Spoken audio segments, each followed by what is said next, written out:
Welcome sa EE Lectures. So for today, nasa episode 9 na tayo ng lecture discussion natin sa transformer, no? Bali, hindi ko pala muna itutuloy dun sa instrument transformer kasi prerequisite ng instrument transformer na meron ka ng knowledge sa three-phase transformer. Kaya yung lecture discussion natin para sa episode 9 is yung introduction ng three-phase transformer. Tara na!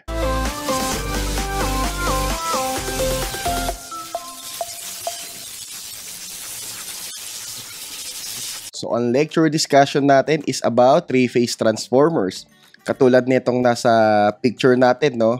So, three-phase transformer yan kasi kapag titignan natin yung mga secondary side nila, no? Nakabank. At kita naman na yung supply nila is three-phase AC system. So, yung pinaka-thumbnail natin, three-phase transformer siya.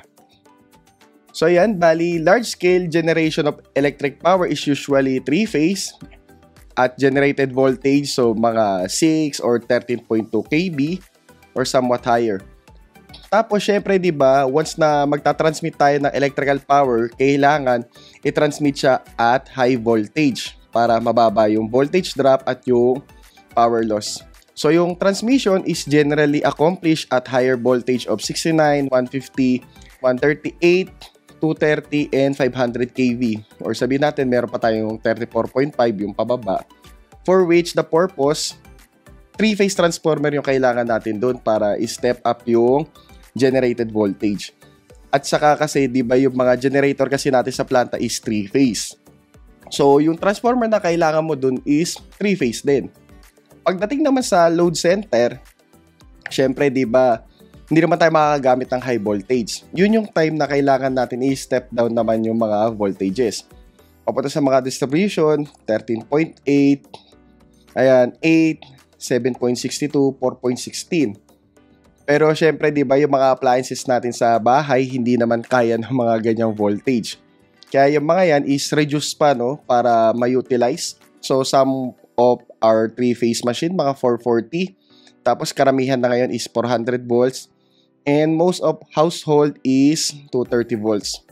So dati kahit sa mga loob ng building nag-i-imply sila ng mga tatlong single phase transformer na ibabank.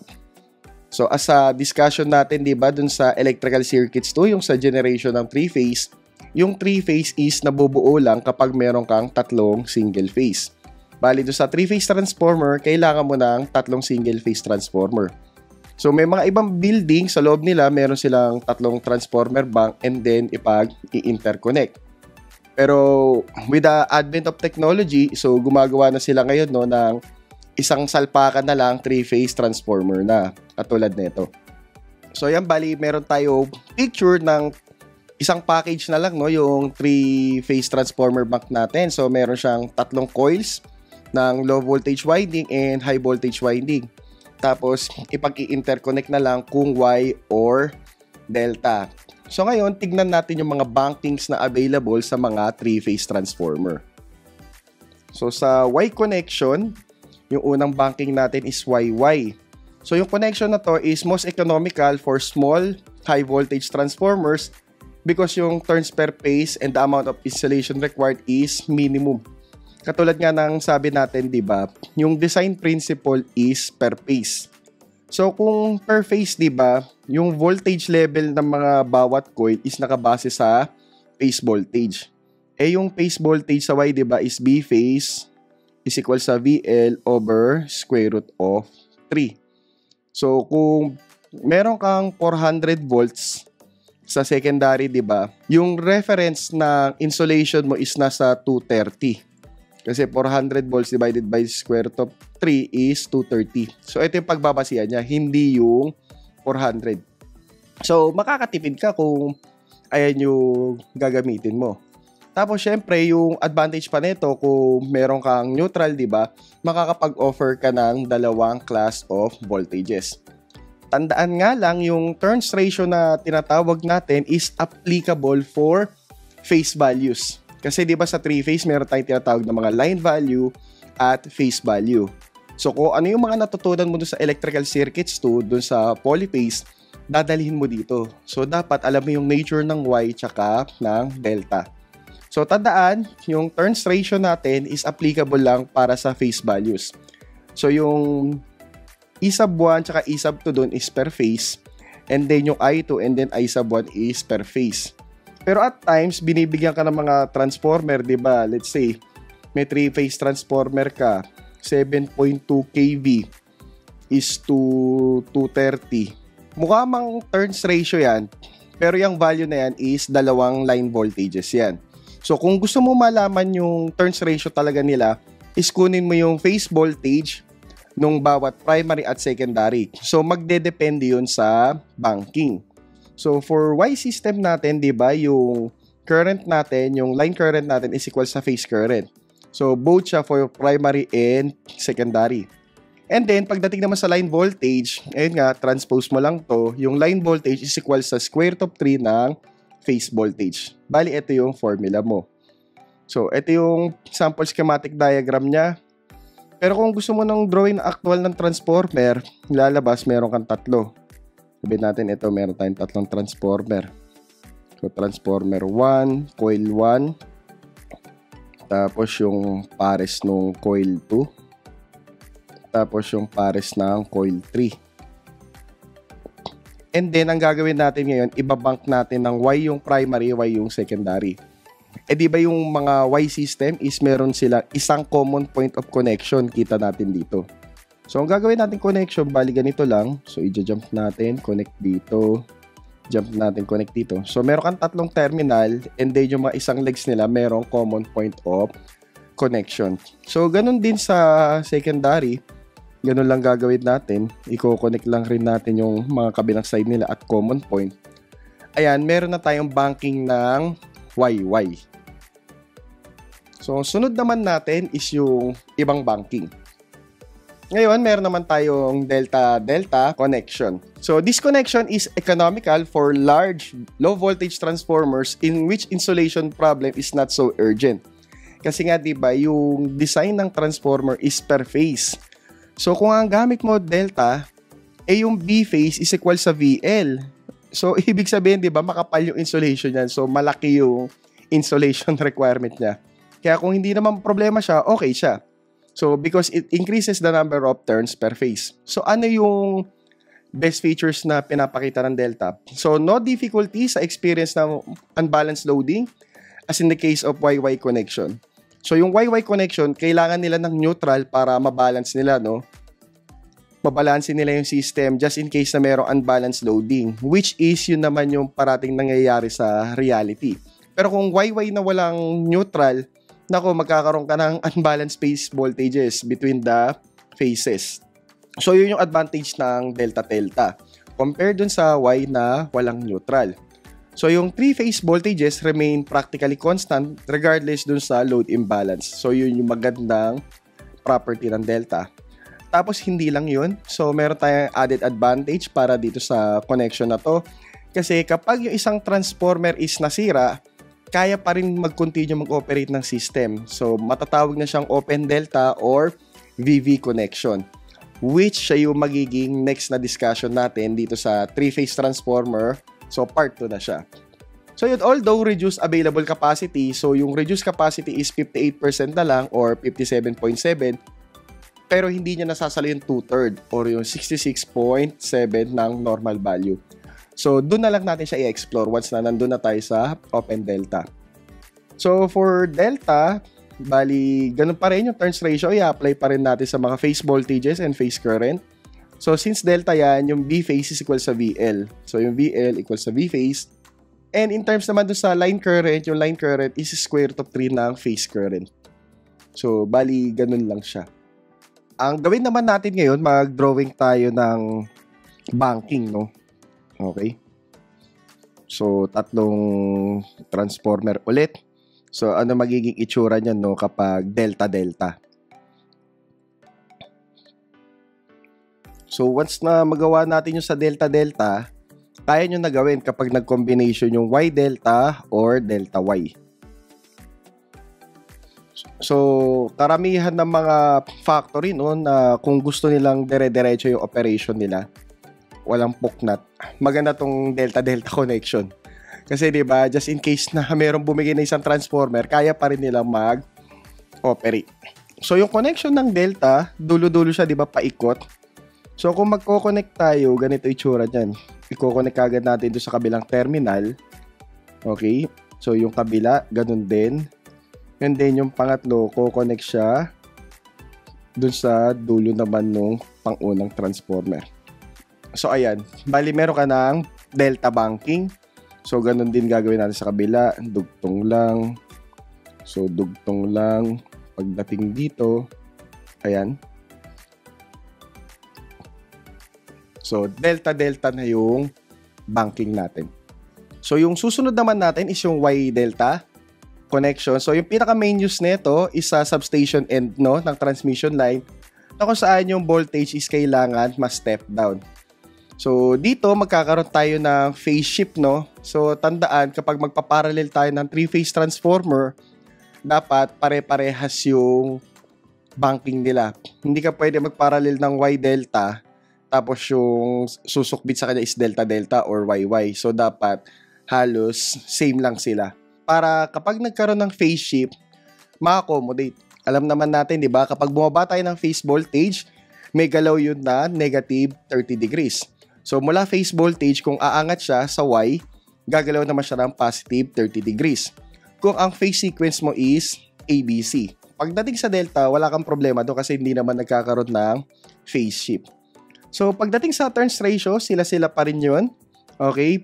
So, since yung primary natin is Y, edi yung line current at phase current is equal, pagdating naman sa line voltage is equal sa square root of 3 ng phase voltage.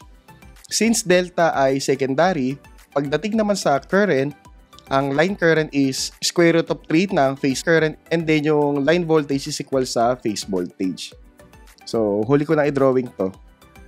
So, kapag nagkaroon naman kayo ng delta Y, alam nyo na siya i-bank. Bali ngayon, may tatlo tayo ulit transformer. Drawing natin ulit. Tapos, ibabank naman natin siya ng Y delta. So, kadalasan kapag dinrawing siya sa mga circuits, ito na lang yung representation niya eh. Pero kung meron kang makikitang terminal, di ba? 6 lahat yun. Tapos, i-interconnect mo para mabank mo siya ng Y or delta. Okay, so, bali ito na. Ibabank natin ng Y yung primary. So, isang dulo lang nila yung magkaka-interconnect. Okay? So, ayan. And then, second, kabila naman, delta. So, dulo-dulo. Okay, and then yung kabila, ito. Ayan. So, nabank na natin na Y yung primary at delta yung secondary. So, para sa huli natin, babalik na rin lang natin yan. So, yung delta Y sa connection na to is generally employed na kung saan kailangan yung step-up voltage. So, for example, sa beginning ng high-tension transmission system. Pero nag-gain ito ng popularity ngayon, let's say sa mga load side. Kasi nga, di ba, dahil dun sa Y, lalo na kung may neutral yan, di ba, pwede ka kasi mag-offer ng 2 voltages. So, syempre, yung mga power circuits, katulad ng mga motor, is gagamit ng 3-phase. Tapos, yung mga per phase mo naman, yung mga single-phase loads mo. So, di ba, 2 voltage level yung nagagamit mo. Hindi katulad kapag delta. So, syempre, the more na mas malaki yung voltage ng motor, di ba, mas malaki yung power capacity nun.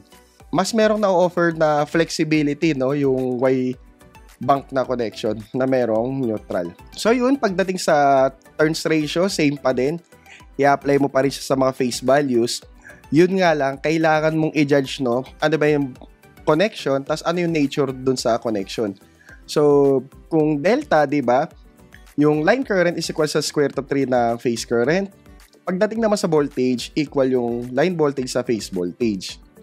And then dun sa Y, yung line current is equal sa phase current.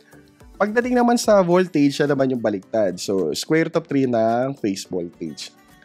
So, since natapos na natin yung mga basic na banking sa 3-phase transformer natin, gawin natin, mag-solve na tayo ng mga problem. So, for our problem number 1. So, ngayon meron tayong 3-phase. So, 50 Hz has delta connected primary and star connected secondary. So, delta Y siya. So, pwede natin i-represent siya ng ganito. Tapos, lagay na lang natin delta Y. So, the line voltages being 22,000 and 400 volts respectively. So, sabihin natin E sub 1 all over E sub 2. Pero, hindi turns ratio yan, no? Okay, yan lang yung representation ng primary and secondary line voltages niya. O, lagyan natin ng L. So, kakaiba na kasing level, no, kapag 3-phase. So, iba pa talaga yung turns ratio mismo compared dun sa ibibigay na primary and secondary voltages. Tapos, yung secondary natin, merong star-connected load. So, sakto lang naman. Since star yung voltages, edi star yung load. So, yung power factor daw dito is 0.8 lagging. While the current on the primary side is, ayan, 5 ampere yung line current daw. So, sabihin natin, IL sub 1 is equal sa 5 ampere. So, ngayon, determine the current in each coil.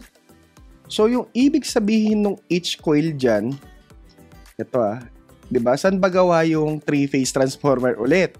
Sa per phase, diba? Kada isang pase. So, yung sinasabi niyang in each coil, ang ibig sabihin niya dun is phase current. Yun yung hahanapin natin.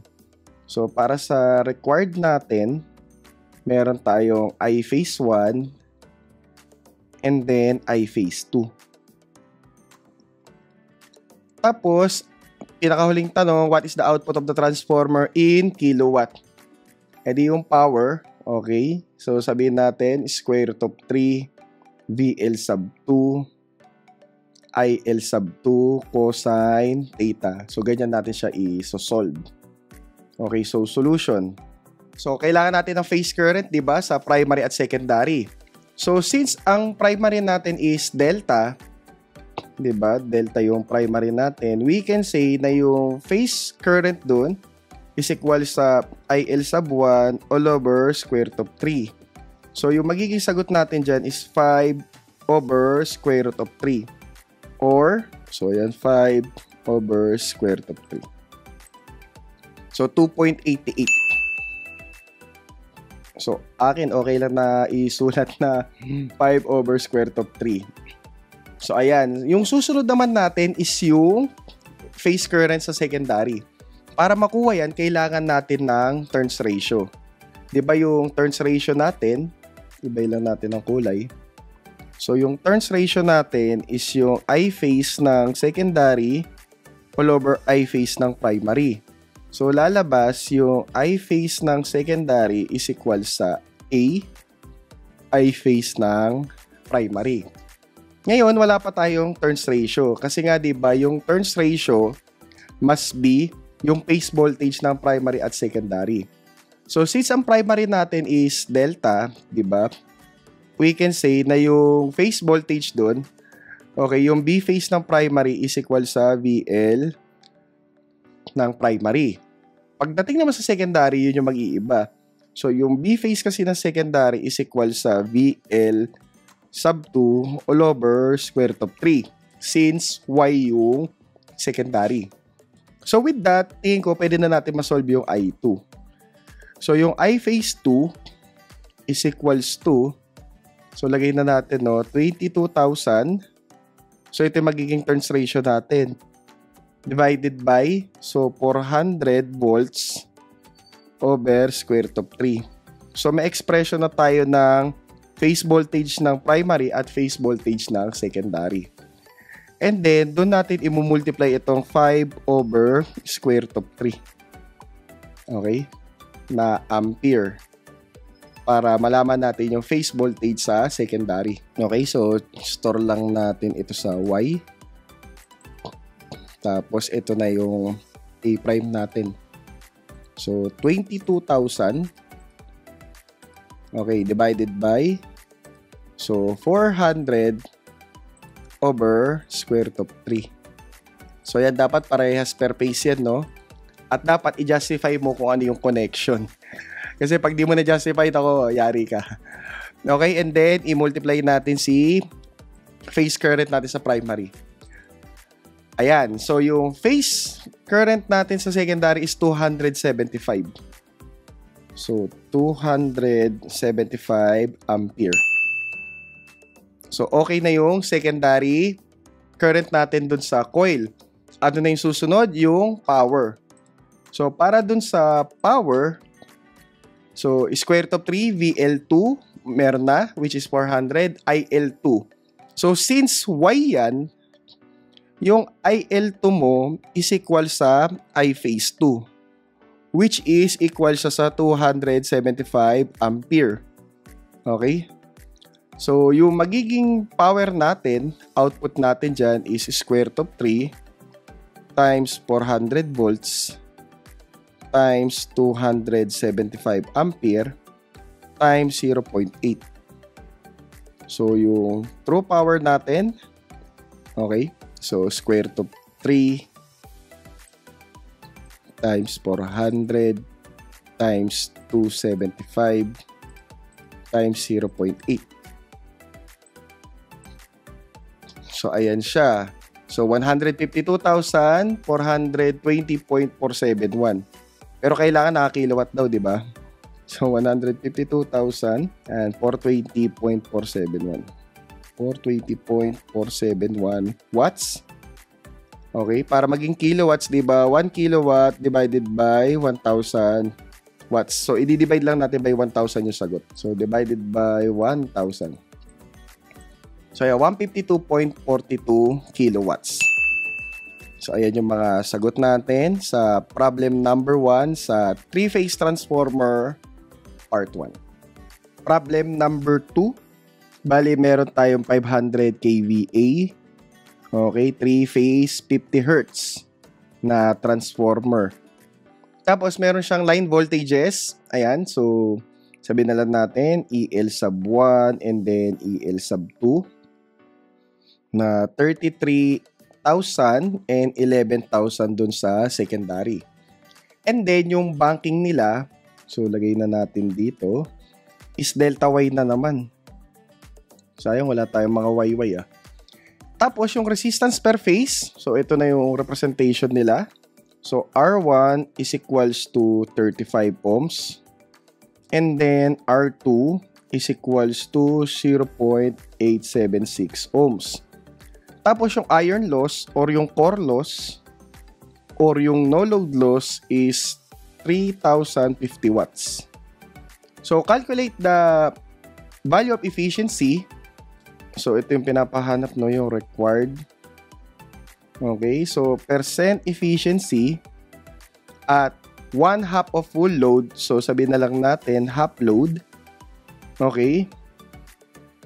At 0.8 power factor. Ayan siya. So, solution. Tandaan natin, di ba, sa mga losses natin, ang hindi nag-iiba is yung core loss or yung no load loss.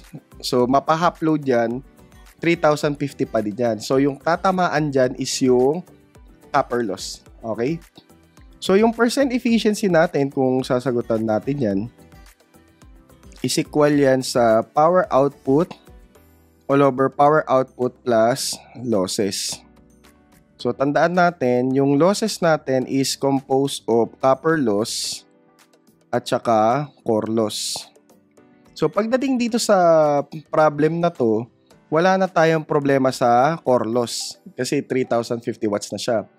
Ang problema natin is copper loss. So, pagdating sa copper loss, ang masasabi ko, mas magandang representation dyan is yung I2, okay, at half load.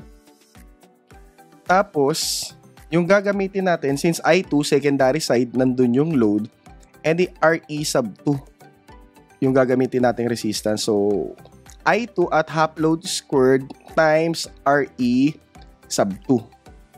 Kailangan pa natin alam yung RE sub 2. Pagdating naman doon sa power output, so yung power output natin is S times power factor since half load times natin sa 1/2. So yung magiging trabaho natin dito ngayon is alamin, no, yung phase current tapos yung equivalent resistance sa secondary. So tandaan, dahil 3-phase na yan, yung total copper loss mo is 3I squared R. Okay? So, yung copper loss mo 3-phase is 3I squared R. Yan yung basic na form niya. So, kung half load, ma-half lang yung current. So, ngayon, trabahuin na natin isa-isa yan. Yung RE sub 2 muna. So, yung equivalent resistance referred sa secondary is equal sa R1 all over A squared plus R2. So, babalik tayo ulit dun. So, para makuha yung A, kailangan natin ng phase voltage sa primary at phase voltage sa secondary. So, since delta ang primary, ito na rin yung phase voltage niya. Pagdating naman doon sa secondary, since star siya, di ba? Yung B phase mo is equal sa VL over square root of 3. Katulad ng ginawa natin sa problem number 1. So, yung magiging equivalent resistance natin referred sa secondary ay 35 ohms. Okay? All over. So, medyo madugo to. So, 33,000 volts. All over. Okay? So, 11,000 volts all over square root of 3 squared plus yung R2 which is yung 0.876 ohms. So, ito na yung equivalent resistance mo referred sa secondary. So, since yung power output nasa secondary, no, tama lang na gamitin yung refer sa secondary side. So, lagay na natin 35 all over. So, madugong fraction to. So, 33,000 all over. Ayan. So, 11,000 over square root of 3. Okay. Tapos, squared. Plus 0.876.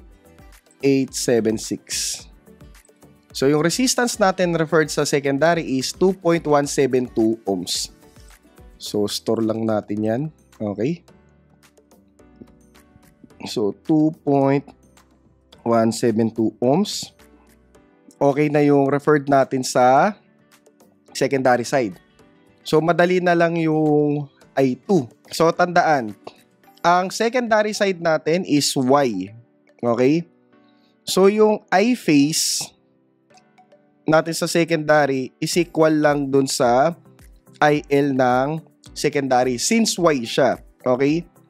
E di pwede na natin gamitin yung 0.5 or yung 1/2 ng S all over square root of 3 VL.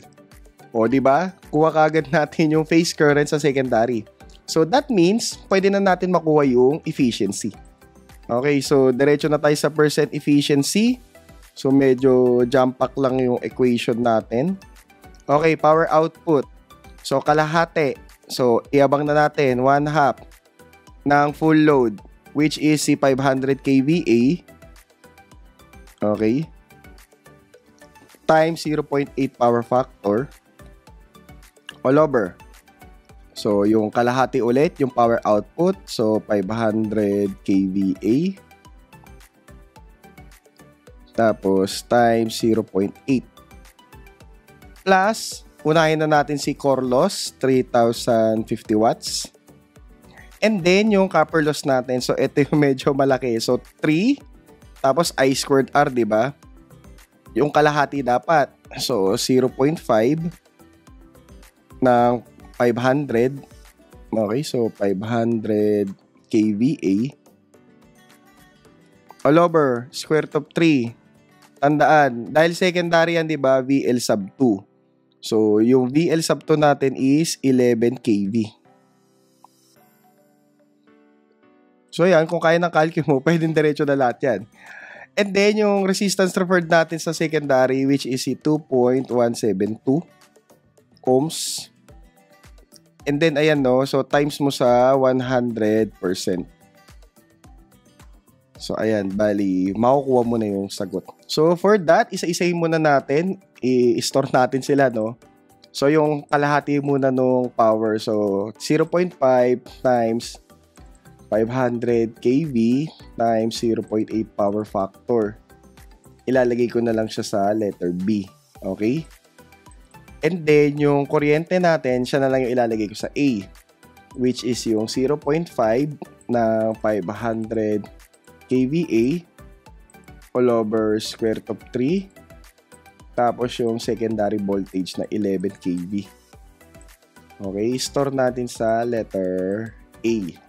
Ayan, so may current na tayo.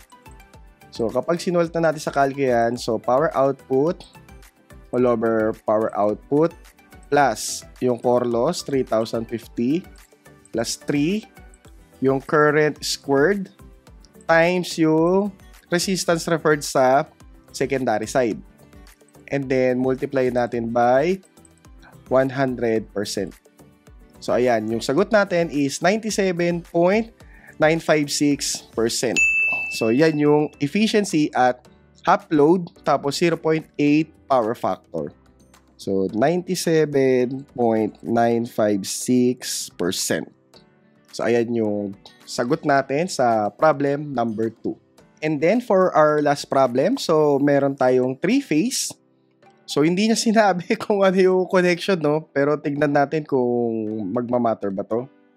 Okay, so, E sub 1 all over E sub 2. So, 6,600 slash 415 volts. And then, 2,000 kVA transformer. Has a per unit resistance of 0.2. Parang percent, ano to? Percent resistance. So, 0.02, tapos per unit leakage reactance, XPU, 0.1.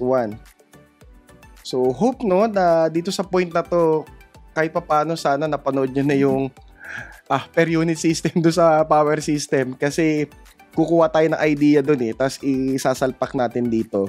Na kapag naka per unit na yung transformer, di ba, wala na siyang pakialam dun sa primary or secondary. Kasi yung per unit values is same lang sa primary at secondary. Kumbaga parang lapat na siya. Okay? So, para sa mga required natin, ang tinatanong is yung copper loss. Okay? Tapos yung regulation. Okay? So, percent VR. So, at full load.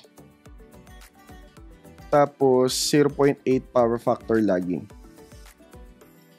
So, for this, ang gagamitin na lang natin na formula is yung approximation para mas madali natin siya masolve. Okay? So, solution. So, para makuha yung copper loss, magkakaroon tayo ngayon ng relevance. Okay? So, yung percent R kasi, related yan sa totoo lang sa copper loss. Okay? At alam naman natin, di ba, yung copper loss is a part lang nung total power ng AC. Eh, sino ba yung total power ng AC? Si volt ampere. Okay? So, di ba kung percent R, nakuha natin yung percent R with respect sa impedance. Eh, di ba yung impedance ay yung total opposition sa flow ng current. And then, yung VA naman is yung total power. So, we can say na yung percent R is equal sa copper loss all over yung total VA ng transformer times 100%. Kasi 'di ba I squared R tapos I squared Z. Okay? So kapag nilagay natin dito yung sa percent R, so 0.02, so tatanggalin na natin yung 100. Okay? So ito na siya. So yung copper loss, okay, all over. So, 2,000 kVA. So, ayan, shift solve lang natin. So, yung copper loss ay, so, 0.02 is equals to, so, yung copper loss natin all over 2,000 kVA. So, shift solve. So, 40,000 watts or 40 kilowatts. So, ayan, 40,000 watts. Ayan yung copper loss natin. So, pagdating sa percent VR, sa totoo lang, mas madali na siya. Kasi, di ba, yung percent VR natin is equal sa 100%. I-multiply natin dun sa percent R. So, cosine theta, positive, negative, percent X, sin theta. So, since laging yan, positive yung gagamitin natin. And then, di ba nga yung power factor ay 0.8. yan yung cosine theta. Kung ang power factor mo ay 0.8, ang reactive factor mo ay 0.6. So, di ba, inverse cosine ng 0.8 is 36.869.